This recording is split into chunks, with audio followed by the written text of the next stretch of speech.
I have a question to ask the masses. Are you team Glock or are you team Smith & Wesson? It seems like both of these really are taking the lion's share of the marketing. And maybe I'm wrong, but it's just something that I see.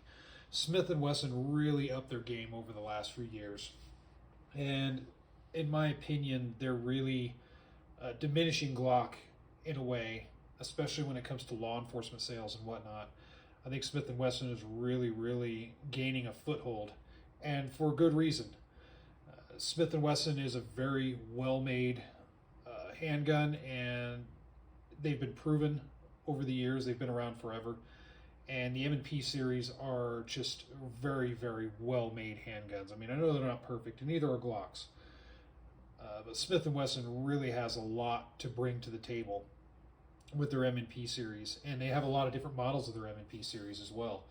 Now, Glocks have been around for a super long time as well, and Glocks are, of course, very proven in military and law enforcement circles. Smith & Wesson is gaining traction in the law enforcement circles, and I believe they've really done well as far as capturing a lot of good contracts, and a lot of departments and agencies are going towards the Smith & Wesson M&Ps, but I still believe Glock has the lead. I mean, that's just my belief. I haven't really done a whole lot of research, so maybe I'm wrong.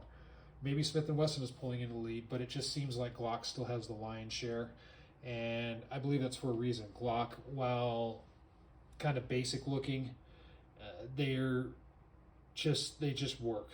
They just work. People can talk about the grip angle and whatnot, and I get that, but I don't think anybody can argue whether or not the Glock brand is reliable, just like the Smith & Wesson brand. They're both very reliable. I just want to ask you guys, what do you guys go with? Are you a team Glock? Kind of like, here's an old school Glock, by the way. You've seen it plenty of times on my channel. Gen 2. I've shown it plenty of times. I really like this thing. This thing is just a workhorse of mine now. Gen 2 Glock 22, which is a workhorse. This is actually a law enforcement trade-in.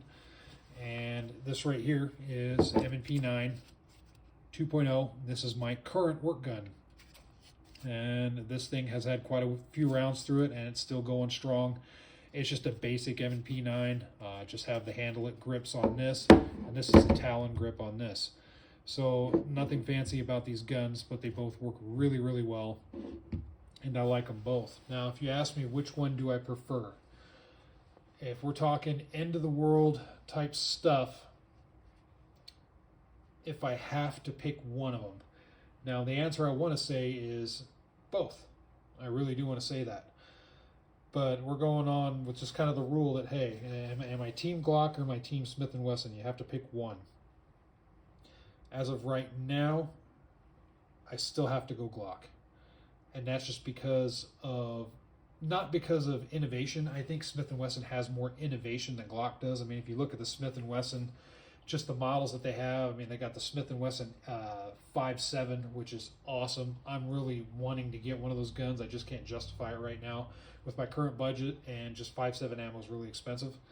So right now it's out of my reach, but at some point I want a 5.7. But Smith & Wesson has more innovation, I think, but Glock just works. It just works, and it's going to continue to work. With that said, these two are among very few brands that I trust out of the box. I will pick a Glock, any model Glock out of the box, and I'll start shooting it and trust that it'll work 100%. Same thing with the M&P. It doesn't matter if it's a smaller Shield series or if it's a full size like this. I trust them. They just work. So anyway, my answer, I'm going to have to go Team Glock, but just by a little bit. That's just me, just kind of personal preference. But either way is you're not going to go wrong. So anyway, what do you guys think? Post in the comment section below.